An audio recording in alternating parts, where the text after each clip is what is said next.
Hello दोस्तों, आप सभी का स्वागत है ETF इन्वेस्टिंग्स में। तो आज हम बात करने वाले हैं स्टॉक मार्केट में एंट्री कैसे करें। जैसा कि हमने अपने पिछले वीडियो में बातें की थी शेयर मार्केट के जानने के लिए, अब हम ये तो जान चुके हैं कि शेयर मार्केट होता क्या है, लेकिन हमें शेयर मार्केट में इन्वेस्ट करना है। तो इन्वेस्ट करने के लिए हमें क्या क्या डॉक्यूमेंट्स लगेंगे, क्या इसका प्रावधान है, आज हम इस टॉपिक पे बात करेंगे।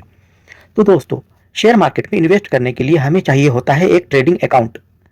ट्रेडिंग अकाउंट खोलने के लिए कुछ दस्तावेज़ों की ज़रूरत होती है, जैसे पैन कार्ड, सेविंग अकाउंट। तो आज हम इन्हीं टॉपिक्स पे बात करने वाले हैं। तो दोस्तों आते हैं, सबसे पहले बात करते हैं पैन कार्ड की। तो दोस्तों, पैन कार्ड एक वित्तीय लेन देन में इस्तेमाल किया जाने वाला सबसे महत्वपूर्ण दस्तावेज है। हमें पैन कार्ड के लिए सबसे पहले आवेदन करना होगा। पैन कार्ड के इस्तेमाल वैसे और भी बहुत हैं, जैसे वित्तीय लेन देन में पैन कार्ड अनिवार्य है। पैन कार्ड एक वैध प्रमाण पत्र के रूप में भी कार्य करता है और इसका उपयोग हम इनकम टैक्स रिटर्न दाखिल करने में भी करते हैं। सेविंग अकाउंट, ट्रेडिंग अकाउंट और डीमैट अकाउंट आदि खोलने के लिए भी ये अनिवार्य रूप से आवश्यक है।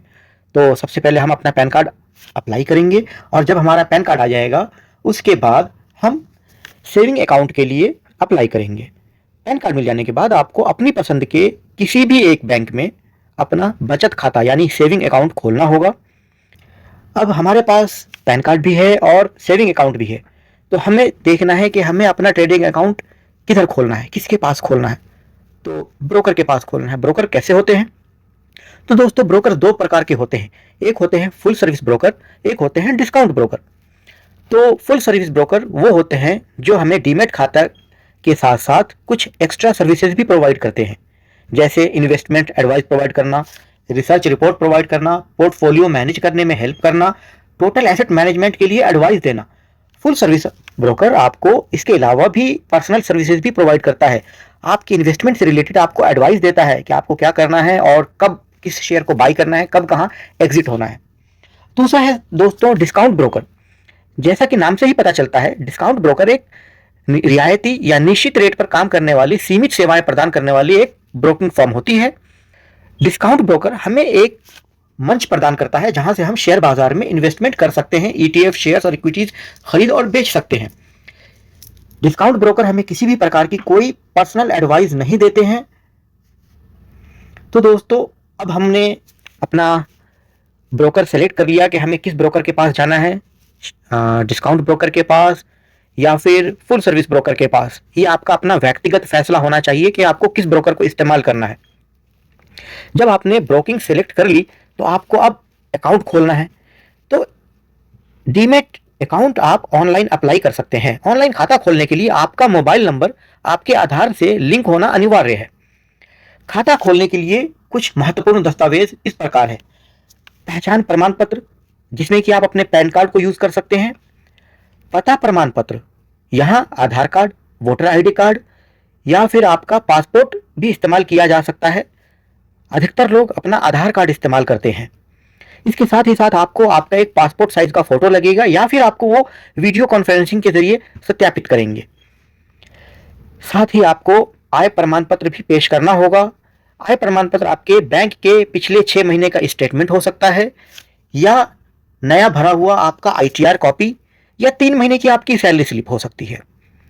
बैंक प्रूफ के तौर पर आप अपना कैंसिल चेक या पासबुक की कॉपी या बैंक का स्टेटमेंट जिसमें आपका बैंक अकाउंट नंबर, MICR और IFSC कोड दिखाई देता हो, आपको सबमिट करना है। इसके साथ ही आपको एक सादे कागज पर अपना सिग्नेचर कर उसको स्कैन करके उसकी एक कॉपी भी अपलोड करनी होती है। ये सारे दस्तावेज जब आप जमा कर देंगे तो आपका एक ट्रेडिंग प्लेटफॉर्म दिया जाएगा, जिसके उपयोग से आप शेयर बाजार में शेयर, इक्विटी, ETF खरीद और बेच सकते हैं। तो दोस्तों, अब हमारे पास ट्रेडिंग अकाउंट हो गया, तो हमें अब इन्वेस्ट करना है। इन्वेस्ट करने से पहले हमें मालूम करना है कि इन्वेस्ट करने के लिए क्या क्या तरीके होते हैं। तो दोस्तों, किसी भी शेयर के लिए हमें उसको एनालाइज करना होता है। पहले एनालाइज 3 प्रकार से होते हैं। फंडामेंटल एनालिसिस, जिसे हम मौलिक विश्लेषण भी कहते हैं, टेक्निकल एनालिसिस, जिसे तकनीकी विश्लेषण कहते हैं, और एक होता है टेक्नो फंडामेंटल एनालिसिस, तकनीकी मौलिक विश्लेषण। दोस्तों, फंडामेंटल एनालिसिस हम उन कंपनियों के बिजनेस आइडियाज और फाइनेंशियल स्टेटमेंट्स को देखकर लॉन्ग टर्म में इन्वेस्ट करने के लिए करते हैं। टेक्निकल एनालिसिस हम किसी भी कंपनी के हिस्टोरिकल प्राइस मूवमेंट और उसके पैटर्न को देखकर शॉर्ट टर्म के लिए करते हैं। और टेक्नो फंडामेंटल एनालिसिस हम उसके टेक्निकल और फंडामेंटल दोनों ही चीज़ों को देखकर इसको शॉर्ट टर्म और लॉन्ग टर्म दोनों तरीकों से इस्तेमाल करने के लिए करते हैं।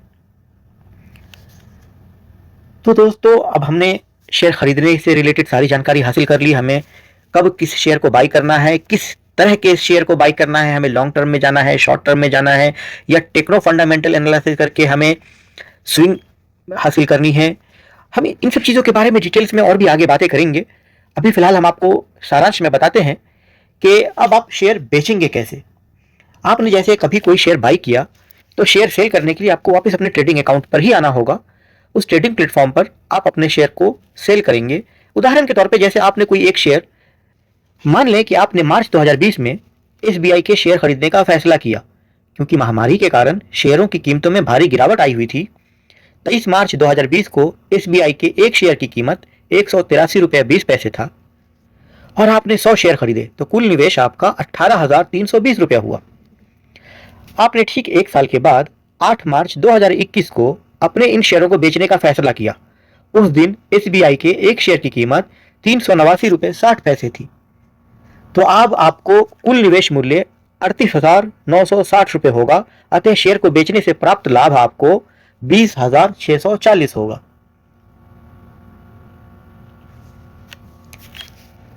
ऑनलाइन शेयर खरीदने के दो महत्वपूर्ण कारण। हम ऑनलाइन शेयर क्यों खरीदेंगे? आखिर हमारा पैसा तो बैंक में भी है, पोस्ट ऑफिस में भी हम जमा कर सकते हैं, एफडी भी कर सकते हैं, तो फिर ऑनलाइन ही हम शेयर क्यों खरीदें? तो दोस्तों, इससे फायदा यह है कि यहाँ हमारी पूंजी में वृद्धि बाकी और स्रोत से ज़्यादा होती है। जैसे हमें बैंक एफडी 6.5 से 7% मिलता है, या पोस्ट ऑफिस में भी हमें 7 से 8% तक सालाना वृद्धि के लाभ मिलते हैं। लेकिन जब हम शेयर बाजार में आते हैं और अगर हम किसी इंडेक्स में भी डाल दें तो मिनिमम हमें 15 से 18% लाभ मिलते ही हैं। तो यहाँ हमें जो है अधिक फायदा होता है। तो हमारा पहला रीज़न हो गया कैपिटल एप्रिसिएशन। दूसरा, हमें यहाँ से डिविडेंड्स भी मिलते हैं। जो बड़ी कंपनियाँ होती हैं वो साल में एक बार, दो बार, कोई कंपनी 3-3 बार भी डिविडेंड देती है, तो हमें वहाँ से लाभांश मिलता है। बहुत से लोग ये सोचते हैं कि कंपनी को सिर्फ फायदा होता है तभी कंपनी डिविडेंड देती है। ऐसा नहीं है, कंपनी कभी भी डिविडेंड दे सकती है। जब कंपनी के पास कैश ज़्यादा हो और उसको इस्तेमाल करने के लिए कोई नया काम नहीं होता है तो कंपनी वो डिविडेंड के तौर पे दे देती है। तो दोस्तों, अब आप जान गए हैं कि आपको शेयर क्यों खरीदना चाहिए। शेयर बाजार में नए निवेशकों के जरिए की गई कुछ महत्वपूर्ण गलतियां इस प्रकार हैं। न्यूज़ एंकर के कहने पर स्टॉक खरीद या बेच लेना, एक स्टॉक में पूरी पूंजी निवेश कर देना, किसी स्टॉक में निवेश करें क्योंकि एक दोस्त ने निवेश कर रखा है, गलत है। धैर्य की कमी, जल्दी जल्दी फायदा बनाना चाहते हैं, नुकसान होने के खतरे बहुत ज़्यादा हैं। हाई प्राइस पर खरीद रहे हैं और कम प्राइस पर बेच देते हैं, या बहुत अधिक रिटर्न की उम्मीद रखते हैं, और सबसे खतरनाक, निवेश के लिए कर्ज लेते हैं। तो दोस्तों, आपको ये 7 कारणों से अपने आप को बचाना है। निवेश से रिलेटेड अक्सर पूछे जाने वाले प्रश्न। कुछ साथियों ने यह भी सवाल किया कि क्या मैं एक शेयर खरीद सकता हूं? तो दोस्तों, बेशक आप एक शेयर खरीद सकते हैं। शेयरों की संख्या खरीदने की कोई निचली या ऊपरी सीमा नहीं है। दूसरा प्रश्न इस तरीके से भी आता है कि शेयर मार्केट में कम से कम कितना पैसा लगा सकते हैं? तो दोस्तों, इस प्रश्न का उत्तर बहुत ही व्यक्तिपरक है। शेयर 1 रुपये से 90,000 रुपये प्रति शेयर की कीमत से उपलब्ध है। तो यह आप पर निर्भर करता है कि आप किस शेयर को खरीदना चाहते हैं और उसमें कितना पैसा इन्वेस्ट करना चाहते हैं। लंबी अवधि के लिए शेयर कैसे खरीदें? यह प्रक्रिया शेयर खरीदने से अलग नहीं है। आपको बस अपने शेयरों और निवेश को लंबे समय तक बनाए रखना है। लंबा समय वास्तविक है। पूरी तरह से शोध करके उन शेयरों को चुनें जिन्हें आप सावधानी से खरीद रहे हैं। शेयर बाजार में शुरुआत कैसे करें? आपको शेयर बाजार में मूल सिद्धांत और प्रक्रियाओं को समझने की ज़रूरत है। आरंभ करने के लिए निर्धारित करें कि आप शेयरों और निवेश लक्ष्यों में निवेश करने के लिए कितना तैयार हैं। फिर आप एक ब्रोकर के साथ रजिस्टर कर सकते हैं और अपना डीमैट और बिजनेस अकाउंट शुरू कर सकते हैं। शेयर बाजार से पैसे कैसे कमाएं? जब भी आप शेयर अर्जित करते हैं तो आपको मूल रूप से शेयर बाजार से धन उत्पन्न करने के लिए केवल मजबूत शेयरों का चयन करना चाहिए। आपको देखना चाहिए कि कंपनी हर साल अच्छी कमाई करती है या नहीं। केवल निरंतर लाभ और राजस्व विकास वाली कंपनी में ही निवेश करना चाहिए। हम आशा करते हैं कि आप विषय के बारे में स्पष्ट हैं, लेकिन ट्रेडिंग और निवेश से संबंध कोई भी फैसला आपके अपने फाइनेंशियल एडवाइजर के सलाह के बाद ही करें। ये वीडियो सिर्फ और सिर्फ एजुकेशन पर्पस के लिए है। तो दोस्तों, अब मैं अपनी बात को यहीं ख़त्म करता हूँ और मिलते हैं फिर एक नए वीडियो में एक नए लेसन के साथ। तो अलविदा दोस्तों, जय हिंद, जय भारत।